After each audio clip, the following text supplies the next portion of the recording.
Professor, o que você está escondendo aí? Não tô escondendo nada. Não, tem alguma coisa que os professores de história sempre escondem. Tá maluco, rapaz? Tô estudando nada, não. Tá sim, ó. Você não conta a história de verdade. Conto sim. Mostra aí, pô. Tá bom.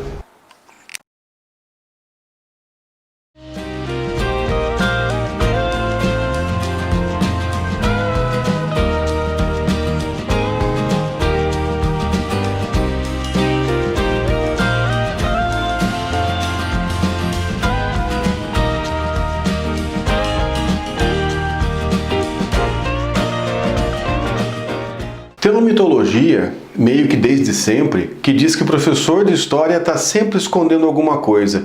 Eu lembro que quando eu era estudante, a gente achava que os professores escondiam a verdade sobre a ditadura militar, porque eles não falavam desse assunto.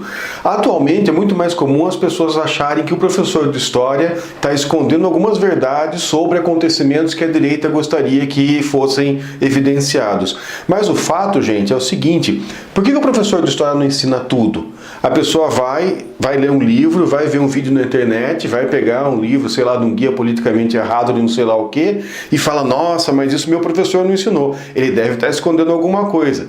Pessoal, o professor de história tem 2 aulas semanais para tratar do Big Bang até o juízo final. Se bem que o pessoal que acha que teve Big Bang não é o mesmo pessoal que acha que vai ter juízo final. Você acha mesmo que tendo 2 aulas por semana e tanto conteúdo, o professor tem condições de falar sobre o seu Mises?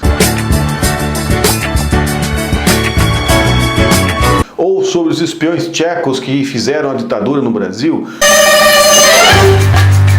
Ou sobre cachorros? Eu particularmente adoro cachorro. Acho que a história deveria falar sobre a história da domesticação dos lobos, o surgimento dos cachorros e a feliz companhia que a gente tem ao longo da história da humanidade. Mas isso é opinião pessoal. Ou seja, será que dá para a gente colocar todos os conteúdos, tudo que a gente gostaria de ver na história, nas aulas de história? Pergunta para o teu professor de história. É claro que não, por um motivo muito simples, antes de qualquer outro. É muito conteúdo e muito pouca aula. Então, galera, o importante é saber que aquilo que é ensinado em história, aquilo que é o conteúdo da história, necessariamente é uma síntese geral, é uma narrativa que é aprovada pela maior parte da sociedade a partir de alguns critérios e na qual cabem alguns detalhes, mas não cabem todos. Como é que essa narrativa foi criada? Ela surge principalmente no século XIX, que é quando surge o ensino escolar de história. Na França, que foi a nossa grande influência, os professores de história eram, naquele momento, as mesmas pessoas, ou quase as mesmas pessoas, que estudavam e que construíam a historiografia. Então, aquilo que marcou o surgimento da história, da historiografia na França, acabou marcando aquilo que é o ensino de história.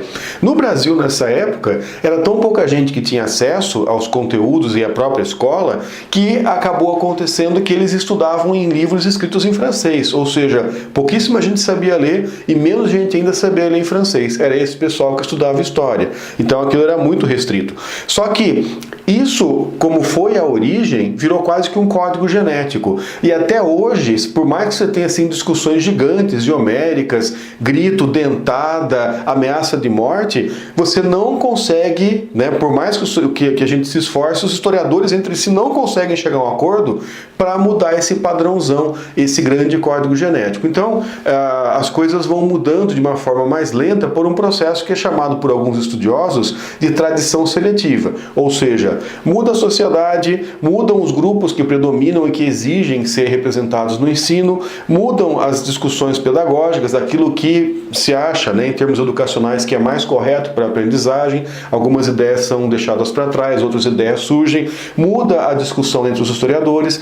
Nesse processo de muitas mudanças, vai se fazendo uma nova síntese e aos poucos vai havendo a modificação do conteúdo. E O que eu tenho notado particularmente é que daquela grande síntese lá do século XIX, o que vem acontecendo não são grandes mudanças, pelo contrário, a estrutura continua basicamente igual. O que vai acontecendo é que essas novas sínteses vão colocando novos conteúdos dentro do ensino de história, ou seja, é ainda mais conteúdo para o teu professor de história ensinar, e se você estiver atrás de uma perspectiva meio de mito aí, de teoria da conspiração, você vai achar cada vez mais que o seu professor está te escondendo coisa, mas na verdade é que cada vez mais vão colocando fichas, listas e coisas para esse professor fazer, e portanto ele nunca vai falar do Mises, ele nunca vai ter tempo, né, de falar do Mises ou dos espiões tchecos ou, como eu queria, de cachorro na história. Gente, o que eu quero dizer em resumo é que não cabem todos os detalhes. A história escolar é basicamente uma síntese, e por isso que a gente vai acabar sempre tendo a impressão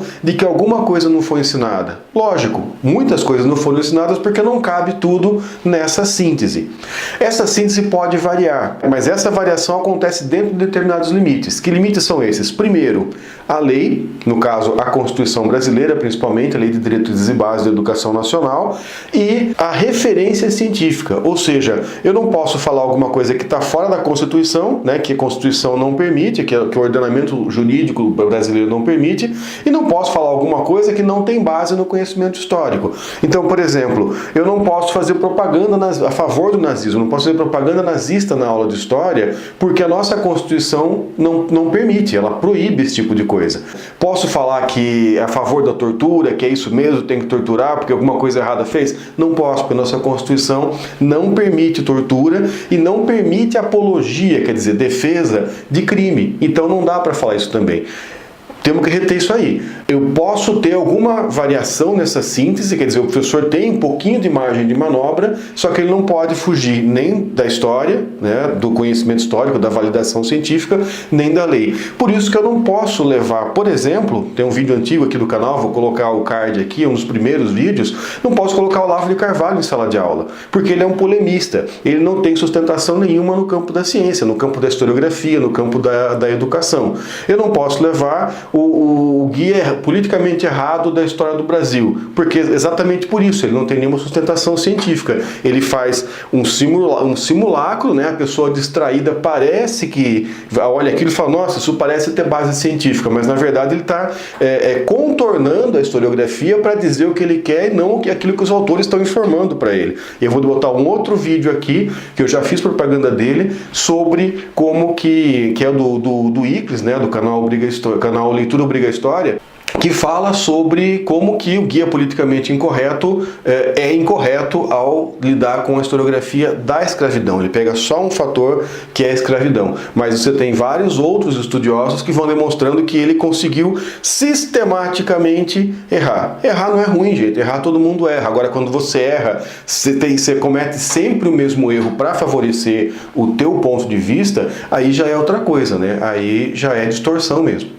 Algumas coisas que não dá para fazer com o conteúdo. Eu não posso, por exemplo, ter uma aula de história que seja católica ou evangélica, né? Que eu faça uma leitura a partir de uma fé específica. Por quê? Porque o Estado é laico. Embora eu possa ser, né? Eu deva ser, eu sei lá o que em relação à religião, cada um tem sua opinião, mas embora você tenha essa liberdade pessoal religiosa, o professor não tem essa liberdade religiosa para fazer propaganda da sua religião dentro da sala de aula. Por quê? Porque o Estado é laico.